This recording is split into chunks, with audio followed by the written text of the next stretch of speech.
to 9. Who will replace Nigel Farage as the face, the voice, the embodiment of UKIP? And where will they take the party now the country has voted for Brexit?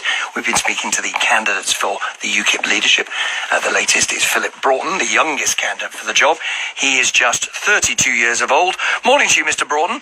Good morning, Nick. Perhaps more relevant than your age is the fact you're a former semi-professional wrestler. Might come in rather handy given the state of your party.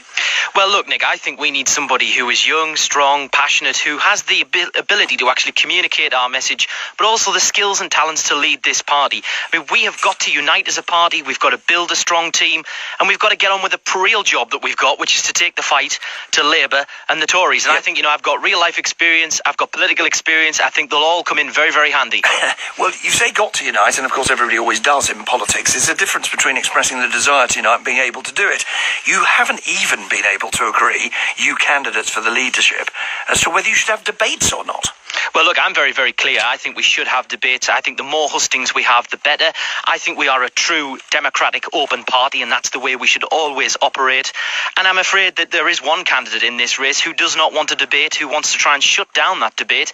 And I've put my comments out. She's the one who's most likely to replace Nigel Farage, Diane James. Well, yes, Diane James is without a doubt the favourite to win this contest. But, we are cutting the lead in some of the online polls. We are second. So, we'll see what happens, Nick. But the important thing here is... Let me just interrupt you if I could. Yeah. I mean, I joked about you needing those wrestling skills. But the truth is, even when Nigel Farage was there was a lot of infighting. But since he's gone, there's been enormous amount of infighting about who is allowed to run for the leadership, who will be blocked, whether the national executive will be scrapped, whether there should be debates. I mean, this is a party having a conversation with itself and not with the country, isn't it? Well, look, I think what we have to do is we have to move forward. We have to unite as a party, and we have to work together. And we have to build that strong team. Mr. Broughton. Of course you need to do that. The question is, can you and how? Yes, of course. And what I think we have to do, Nick, is we have to broaden our message. UKIP has to talk about more than just Europe and immigration. We've got to talk about the NHS, the economy, law and order, defence, foreign policy. But also we've got to realise we've got to change our tone.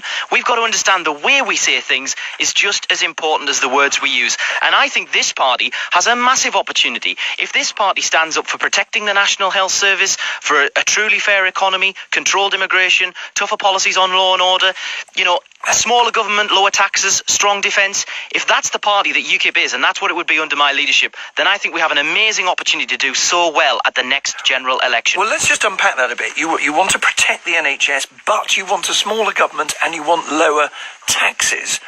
Do you think that's actually possible? Of course it is. Here's the thing about here's the thing about government. Government is about making choices. Well, I'll explain. Mr. Broughton. Well, I will explain.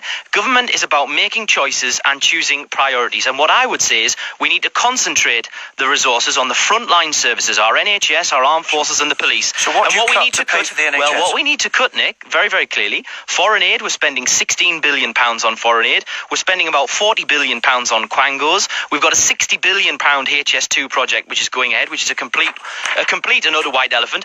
And we've got the Barnett formula at £4 billion, which is actually giving Scotland £733 more per head than my region, which is the poorest region in the country, the North East.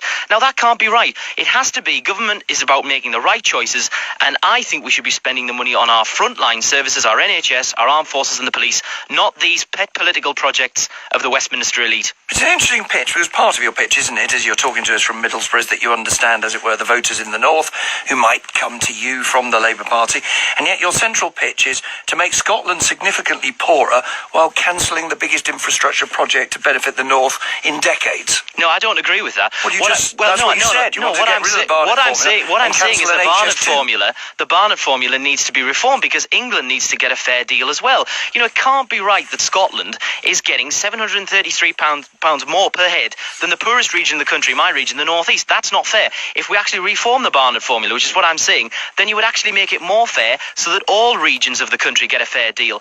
And look, on the other issue here, we have got to decide what is the priority for UKIP moving forward. Look, it's great that we've won the EU referendum, and we've got to make sure we hold the government to account and we get Brexit. But our job moving forward is to actually explain to people what is UKIP's purpose. And in a sentence, if you would, it is what? It is the things that I've talked about. We've got to broaden the message. We've got to change the tone. I was giving you a chance to do it in a sentence. Yes, well, UKIP is for, as I've said, protecting the NHS, tougher policies on law and order, smaller government, lower taxes, strong defence. Thank you very much. That's what it is. I asked you for a sentence, you gave me a sentence. Phillip Broughton, thanks for joining us. 10 to 9. And